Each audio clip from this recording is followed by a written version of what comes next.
Thank you so much for coming back to Turkey again. It's always a pleasure to see you.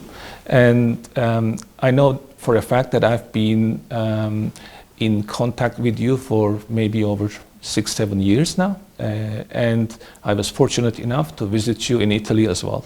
And you've been a great host. So I hope I can return the favor in the next maybe 20 minutes. It happened in such a way that we are very interested in the concept of your school. So if I may, I want to start with this. But before then, I just would like to tell you a little story that I heard about 3 weeks ago from one of the ex-CEOs of one of the top Turkish banks in Turkey. And he told me a story about some government officials asked him to spend some time and money to find out what would be the most crucial factor in giving advantage to the Turkish people and the Turkish Republic as a whole. So he went away, spent a lot of money, a lot of time, and after about 3 months, the people that he hired came back to him and said, we have this presentation ready. If we want, we can show you maybe in the next 2 hours, but we can just summarize it with just one little sentence. He said, create leaders. This would be the solution for a success of a nation. So immediately when I heard this story, I wanted to write to you and invite you to this program. Thank you. So I know that you have wisdom and experience in this field. So without further ado, I leave it up to you to talk about first your school and the thought behind it. Yes. Yes, as all my activities, I created something that was very special. You know, it's in the field of education, in the education world. You know, I wanted to create something that was unconventional. You know, and then a special education, which is a process, an inside-out process, was necessary. You know, we are used to learn through teachers and professors and leaders, and believing that we can learn from outside, from knowledge coming from outside, and that is, in my opinion, it is a failure, because you cannot teach how to be a leader. You can teach how to eliminate whatever is impeding you to be a leader. Then leadership is not something to achieve. It's something that you have to remember in yourself. And I believe that each human being has got inside himself the qualities and the capacities to be a leader. But you have to eliminate layers and layers of unnecessary things that we have been taught by teachers, universities, schools, and the environment, and parents. And we have to forget about these things, because something original, unique, can come out of any student or a person who wants really to be a protagonist in life. And the European School of Economics creates leaders, but that is just a reminding. You are the one who creates your own reality. You are projecting your own reality. You are not entering into something that is a separate reality. It is your own reality projected from your inner being. Then inner states and outer events are one and the same thing. If you want to change the world outside yourself, you have to intervene on your inner states, and you will see that the reality outside yourself will follow. You make it sound so easy. It is. It is easy, but difficult to apply. So in your school, what's the methodology that you use to help them apply this? Yeah, the first thing we ask to the student is to tell us his dream. which is your dream? This is the first question. And he comes out that he loves Ferrari, he loves whatever fashion, and he loves to travel, to play video games, whatever. It's you have to tell me which is something that you really love profoundly, and that tell you. And we do everything we can to direct the student towards his own dream, the realization of his own dream. Then it's very easy. If you love to work in a Ferrari company, you have just to say it, and we introduce you to the Ferrari, and the Ferrari will recognize you as someone who belongs to that company. This is very easy, but no school or university can do this, because we are a school for few people.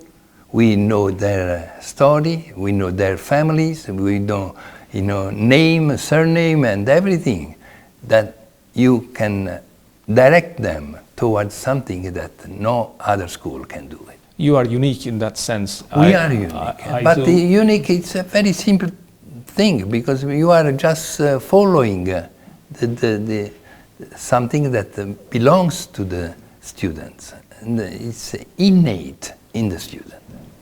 How many years now? When was it first established? It was in 1994 in Rome first, and then in London, and then I created something like 12 universities just in Italy and 5 abroad.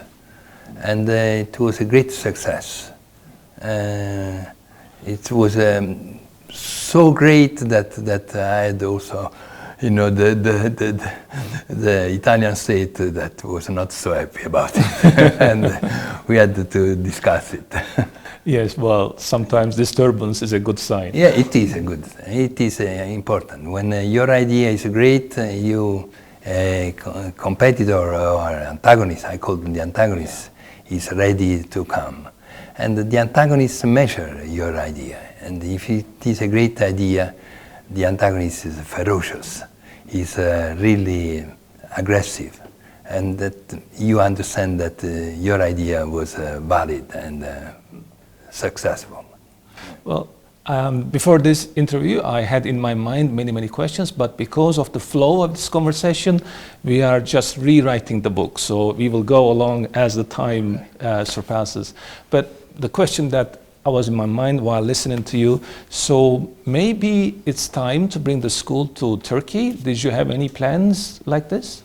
Oh, I had a plan like this, but it's I don't know. I had also some very important families in this country who wanted the school, but I think that something in the country happened.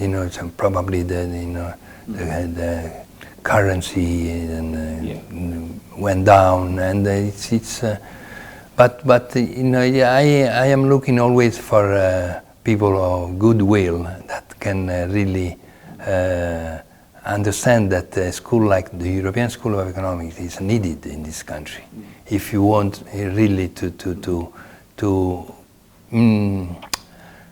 more than educate, to really let the people come out with their own dreams and do not suffocate it. This is very, very important.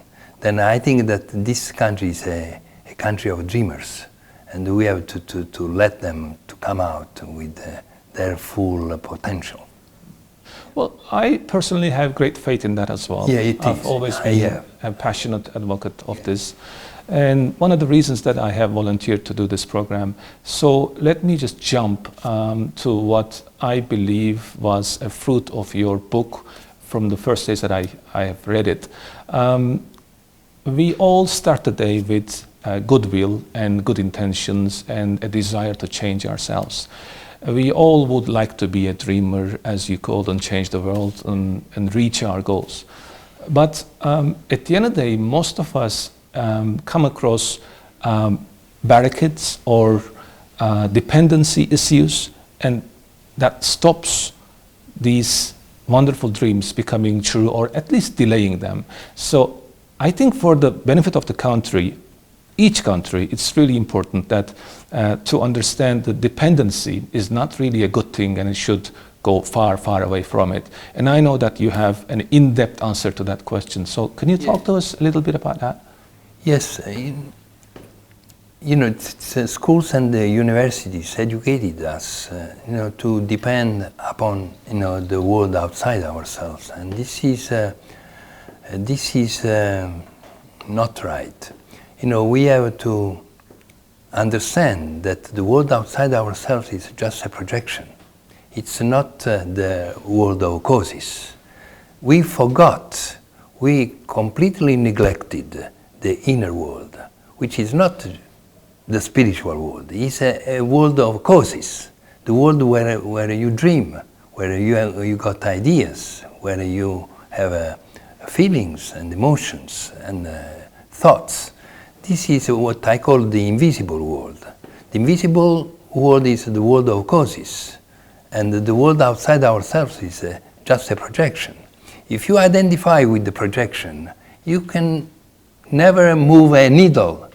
You cannot change anything. But if you intervene in your own being, you will see that your inner states, which create the outer events, will change, will be transformed, and you will see the reality outside yourself to follow. Then this is the secret that the European School of Economics has got. And which is, you know, you have to start with your inner states to understand that events, states and events are one and the same thing.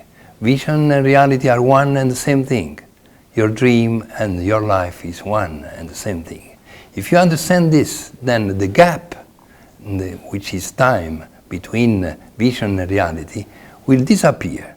And whatever you are desiring or dreaming happens right now. Then to really realize something that is almost impossible, you have to eliminate time between you, yourself, and the world. And you will see that the world will follow your inner states, your inner vision, and this is very simple to do it. But we have been taught that the world outside ourselves, which we identify with, is the world of causes. And then we do everything we can to follow something that is almost obsolete, old. And we fall in a sort of self-created prison. You have to turn towards yourself and see that you are the creator and the dreamer and the doer of whatever is happening outside yourself. It's difficult to understand that whatever is happening outside yourself has to have your inner consent to happen, has to have your inner approval to happen. Nothing can happen without your inner approval. This is very interesting to understand. You have to incarnate this principle. When you understand that you yourself are the real author of whatever is happening outside yourself, then you know where to intervene. And when this is the principle of my books, is the slightest change in your inner being moves mountains in the world of events. Then you see how states are the world of causes, and events are just following. They are just a mirror of your inner states. Then this is good, to understand for entrepreneurs and businessmen. I've seen many people falling in bankruptcy, very rich people. Just in one day they were very poor. Just because identifying with the outer world is a disaster. You have to turn towards yourself and see that if there is a fear, there is a doubt, there is worries and anxieties or something, you have to touch, you have to chase that, you have to get closer and closer to your fear, to understand that fear is non-existent. If you run away from fear, you know, you create, you know, disaster in your organization, in your life. Then I've seen people killing themselves just because for an attack or something coming from the outer world, they just ruin them. They, you know, they failed to understand that that was an opportunity. You know, the most disastrous event can be the greatest opportunity for you. Then you have to understand, you have to be taught and educated to understand that the antagonist is something that is for you, is promoting you and loves you much more than you can love yourself. Then the antagonist is necessary, and without the antagonist we are nothing. It's so good to refresh my memories. Yeah, but your memory is now. You see that you are a very successful man. This means that you are successful within yourself. Otherwise, you cannot succeed in the outer world. Thank you. I just wanted to ask you, maybe it's probably going to make some of my Chinese friends upset, but when you talk about businessmen, you are also talking about nations. I mean, sometimes a nation like China, only about 2 months ago, were like at the top of the mountains, and today suddenly they're facing all sorts of problems. Do you believe that this is applicable for nations at that scale as well? Of course, of course.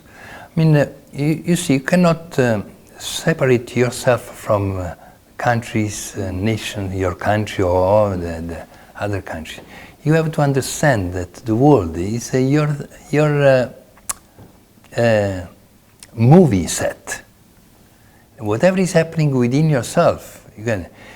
For example, I don't see any crisis in China, but apparently, you know, there is a sort of calamity is happening, and you see that it's expanding also in Italy and some other country with this ghost that is the coronavirus. You know, it's just a media invention, media just because the economy can move and can transform, but it is all you know, media lies, I call.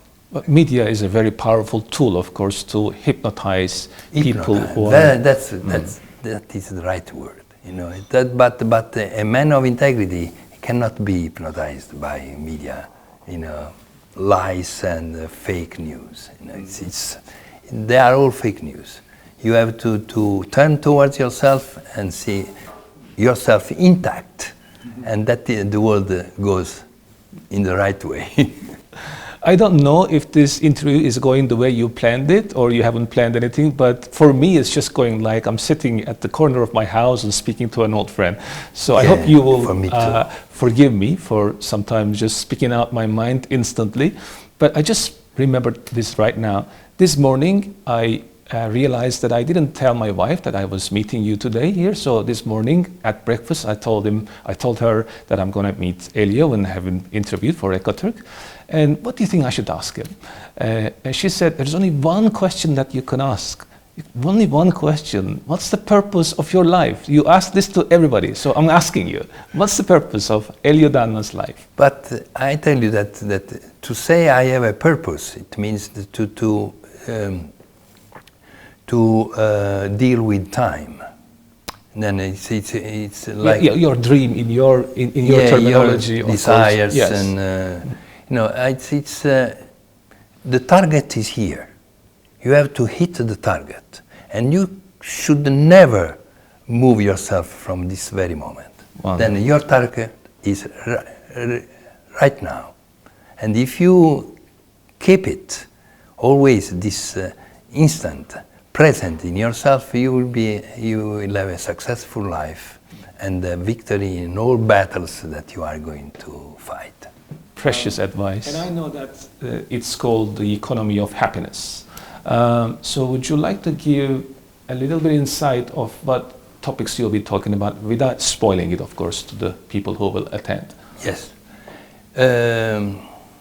Happiness is something that all humanity is trying to reach, to achieve, and it is something that nobody finds. This is the same problem. You know, we are trying to be happy outside ourselves and believing that there is a sort of dimension that can allow you to be happy. But you know, you will be searching around and you will never find. You can make money, you can be successful, but happiness never comes to you. Just because, you know, you can possess only what you are responsible for. Then responsibility is an inner matter. It's not an outer matter. You can have thousands of people working for you and be irresponsible. And sooner or later you will lose everything. Mm. Then you cannot be rich or to be responsible or to be happy outside yourself.